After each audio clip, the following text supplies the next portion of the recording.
ریشہ در دست گھمائے ہوئے سیماب وجود، سینہ سنگ سے جھرنوں کی صدا پھوٹتی ہے،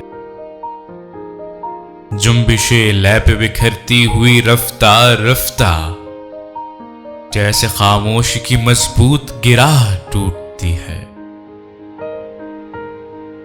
قوت بازو قسمت کو نگہ سار کیے، گاہ تدبیر کے بل پر پرے بازو تولے، آبلے دھوپ کے تیور سے پھٹے پیروں پر، چیرتے ہاتھ نہا خانوں کا رستہ کھولے، گاہے باعز و شرف آئے ہیں کشکول بدست، گاہے کشکول میں بہتات زر و گوہر کی، سنگ ریزوں میں کبھی دفن سراپا اپنا، گاہے صورت میں ہے ہاتھوں پہ رسن زیور کی۔ ہم نے چاہی ہی کہاں وقت دینار و درم،